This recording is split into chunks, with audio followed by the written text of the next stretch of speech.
بسم اللہ الرحمن الرحیم۔ السلام علیکم ناظرین، آج کی ویڈیو میں ہم آپ کو بتائیں گے حضرت نوح علیہ السلام کے بارے میں، ان کی تبلیغ سے لے کر کشتی بنانے اور پھر عذاب الہی کے نازل ہونے تک کا مکمل واقعہ۔ ناظرین، قرآن مجید بہت سی آیات میں حضرت نوح علیہ السلام کے بارے میں گفتگو کرتا ہے اور مجموعی طور پر قرآن کی 29 صورتوں میں اس عظیم پیغمبر کے بارے میں گفتگو ہوئی ہے۔ ان کا نام 43 مرتبہ قرآن میں آیا ہے۔ مورخین و مفسرین نے لکھا ہے کہ نوح علیہ السلام کا نام عبد الغفار یا عبد الملک یا عبد العالی تھا، اور نوح کا لقب انہیں اس لیے دیا گیا ہے کیونکہ وہ سال ہر سال اپنے اوپر یا اپنی قوم پر نوحہ و گریہ کرتے رہے۔ آپ کے والد کا نام لمک یا لامک تھا، دادا کا نام متوشلخ اور پردادا کا نام حضرت ادریس علیہ السلام تھا۔ علی بن ابراہیم نے بسند حسن حضرت امام جعفر صادق علیہ السلام سے روایت کی ہے کہ حضرت نوح علیہ السلام 300 برس تک اپنی قوم کو خدا کی طرف دعوت دیتے رہے، لیکن قوم نے ان کی دعوت قبول نہ کی تو چاہا کہ ان پر نفرین کریں۔ اس وقت ان پر طلوع آفتاب کے قریب آسمان اول کے فرشتوں میں سے 2000 گروہ نازل ہوئے۔ وہ عظمائے ملائکہ میں سے تھے۔ نوح علیہ السلام نے ان سے پوچھا کہ تم لوگ کون ہو؟ کہا، ہم سب آسمان اول کے فرشتے ہیں اور آپ سے سفارش کرتے ہیں کہ آپ اپنی قوم پر نفرین نہ کیجیے۔ حضرت نوح علیہ السلام نے کہا،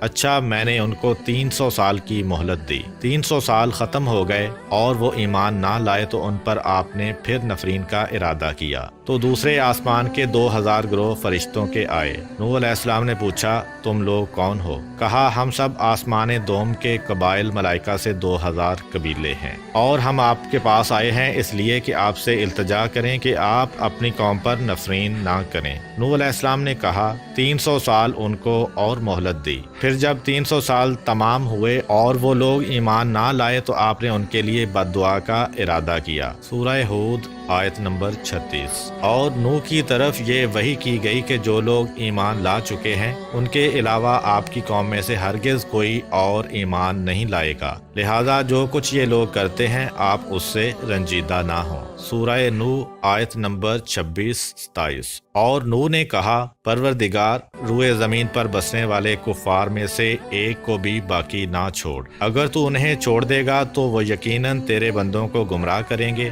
اور یہ لوگ صرف بدکار کافر اولاد ہی پیدا کریں گے۔ حضرت نوح علیہ السلام کی اس دعا کے بعد اللہ تعالیٰ نے ان کو حکم دیا کہ کھجور کے درخت بوئیں۔ آپ نے درخت لگانا شروع کیا، پس آپ کی قوم کے لوگ آپ کے پاس آ کر آپ کا مذاق اڑاتے کہ ایسا بوڑھا شخص جس کی عمر کے 900 برس گزر چکے ہیں اور وہ کھجور کے درخت لگا رہا ہے، پھر آپ کو پتھر مارتے تھے۔ اسی طرح 50 برس گزرے اور کھجور کے تمام درخت بڑے اور مضبوط ہو گئے تو اللہ تعالیٰ کا حکم آیا کہ ان درختوں کو کاٹیں۔ یہ دیکھ کر آپ کی قوم پھر مذاق کرنے لگی کہ اب جب کہ کھجور کے درخت بڑے ہو گئے ہیں تو اس بوڑھے مرد نے کاٹ ڈالے، اس کی عقل زائل ہو گئی ہے اور پیری اس پر غالب آ گئی ہے۔ سورہ ہود آیت نمبر 38-39۔ اور وہ یعنی حضرت نوح علیہ السلام کشتی بنانے لگے اور ان کی قوم کے سرداروں میں سے جو وہاں سے گزرتا وہ ان کا مذاق اڑاتا تھا۔ نوح علیہ السلام نے کہا،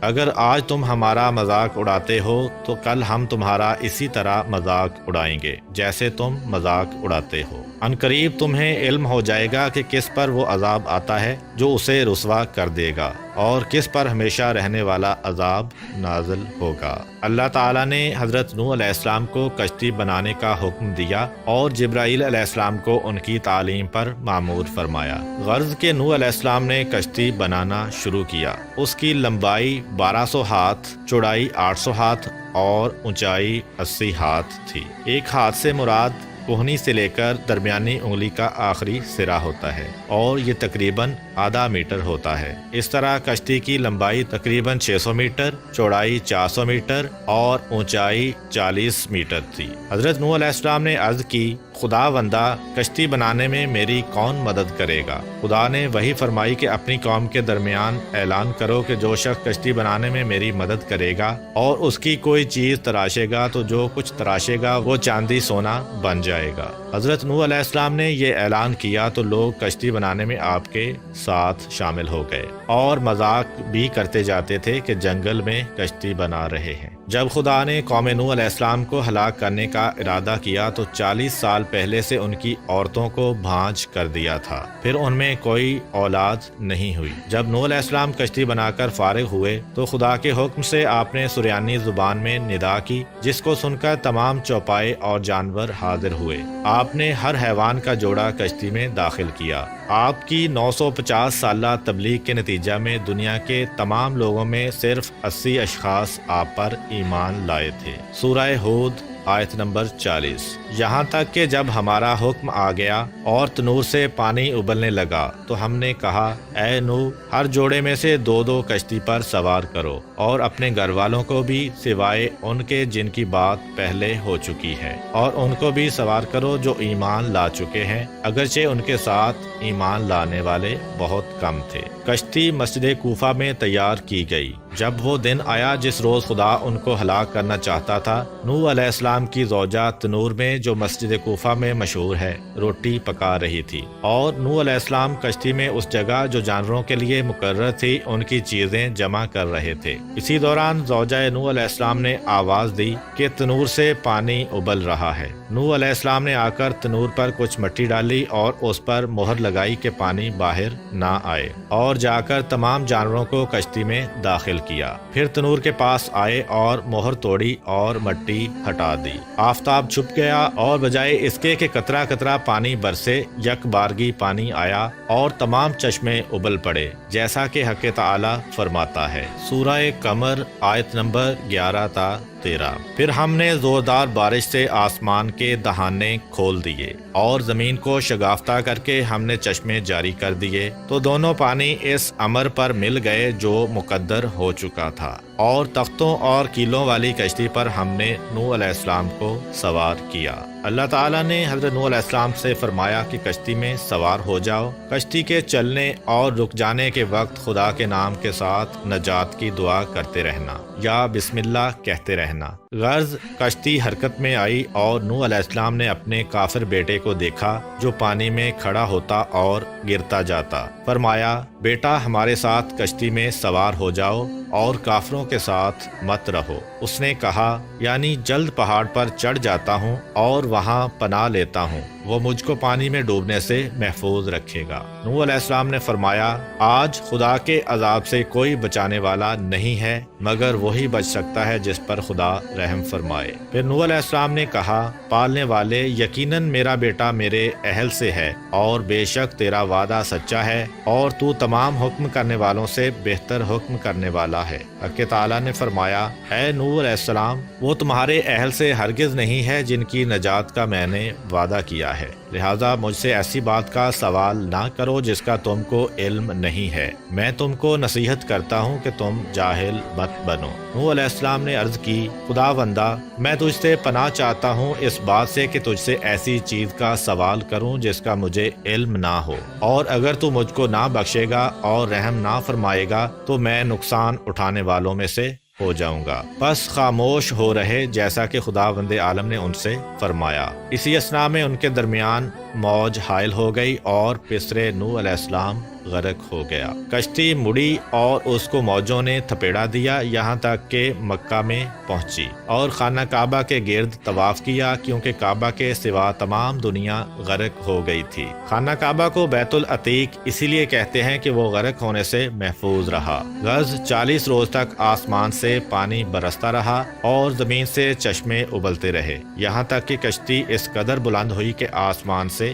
جا ملی۔ تو حضرت نوح علیہ السلام نے اپنے ہاتھ بلند کیے اور عرض کی، یا رحمانہ اتقن، یعنی پروردگارہ احسان فرما۔ اس وقت خدا نے زمین کو حکم دیا کہ اپنے پانی کو کھینچ لے، جیسا کہ قرآن مجید میں بیان ہوا ہے۔ سورہ ہود آیت نمبر 44۔ یعنی کہا گیا کہ اے زمین اپنے پانی کو جذب کر لے اور اے آسمان برسنے سے رک جا۔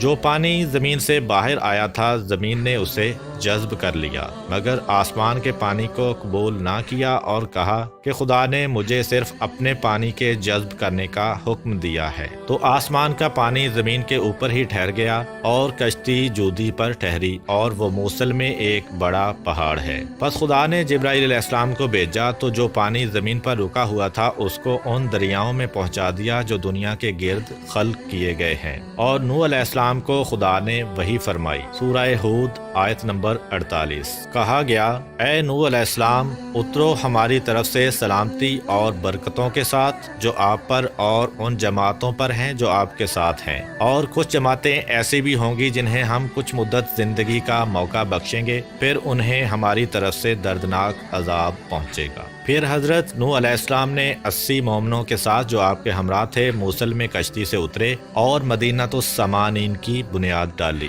حضرت نوح علیہ السلام کے 3 بیٹے سام، حام اور یافس بھی ان کے ہمراہ کشتی میں سوار تھے۔ مورخین کا نظریہ یہ ہے کہ کرۂ زمین کی اس وقت کی تمام نسل انسانی کی بازگشت انہی تینوں فرزندوں کی طرف ہے۔ ایک گروہ حامی نسل ہے جو افریقہ کے علاقہ میں رہتے ہیں، اور دوسرا گروہ سامی نسل ہے جو مشرق وسطیٰ میں رہتے ہیں، اور یافس کی نسل کو چین کے ساکنین سمجھا جاتا ہے۔ چونکہ طوفان نوح کے بعد نسل انسانی حضرت نوح علیہ السلام کے فرزندوں سے آگے بڑھی، اسی سبب سے حضرت رسول خدا صلی اللہ علیہ وآلہ وسلم نے فرمایا کہ نوح علیہ السلام 2 پدر میں سے ایک پدر ہیں، یعنی حضرت آدم علیہ السلام کے بعد تمام انسانوں کے باپ ہیں۔ اسی وجہ سے حضرت نوح علیہ السلام کو آدم ثانی بھی کہا جاتا ہے۔ روایات میں آیا ہے کہ حضرت نوح علیہ السلام کی کشتی پورے 6 ماہ سرگرداں رہی۔ یہ مدت ابتدائی ماہ رجب سے لے کر ذی الحج کے اختتام تک تھی۔ ایک اور روایت کے مطابق 10 رجب سے لے کر روز عاشورہ تک کشتی پانی کی موجوں میں سرگرداں رہی۔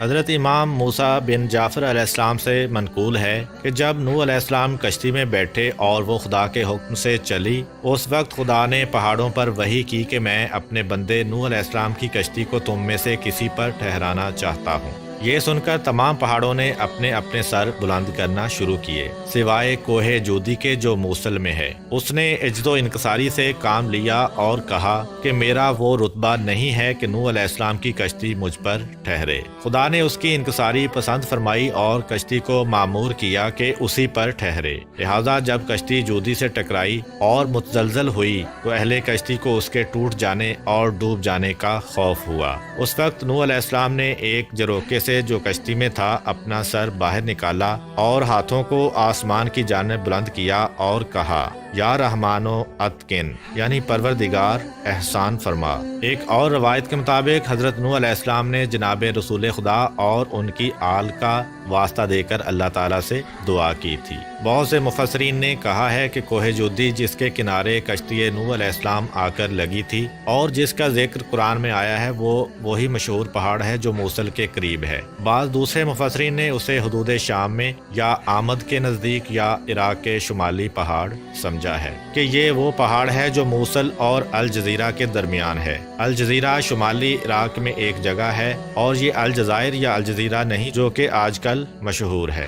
بعید نہیں کہ ان سب کی بازگشت ایک ہی طرف ہو، کیونکہ موصل، آمد اور الجزیرہ سب عراق کے شمالی علاقوں میں ہیں اور شام کے نزدیک ہیں۔ حضرت امام جعفر صادق علیہ السلام سے منقول ہے کہ حضرت نوح علیہ السلام کی عمر 2500 سال ہوئی۔ 850 سال مبعوث ہونے سے قبل، 950 سال قوم کی ہدایت کا زمانہ، 200 سال کشتی کی تیاری میں گزرے اور 500 سال طوفان کے بعد زندہ رہے۔ جب پانی زمین سے خشک ہوا تو شہروں کی بنیاد ڈالی اور اپنی اولاد کو ان میں آباد کیا۔ جب 2500 سال تمام ہوئے تو وہ اس وقت دھوپ میں بیٹھے ہوئے تھے۔ کہا، السلام علیکہ یا نبی اللہ۔ حضرت نوح علیہ السلام نے جواب سلام دیا اور پوچھا، اے ملک الموت، کس لیے آئے ہو؟ کہا، آپ کی روح قبض کرنے کے لیے آیا ہوں۔ کہا، کیا اتنی مہلت دو گے کہ دھوپ سے سائے میں چلا جاؤں؟ کہا، ہاں۔ پس نوح علیہ السلام سائے میں گئے اور فرمایا، اے ملک الموت، دنیا میں میری زندگی کی مدت دھوپ سے سائے میں آنے کے مانند تھی۔ اب جو کچھ تم کو حکم دیا گیا ہے بجا لاؤ۔ ملک الموت نے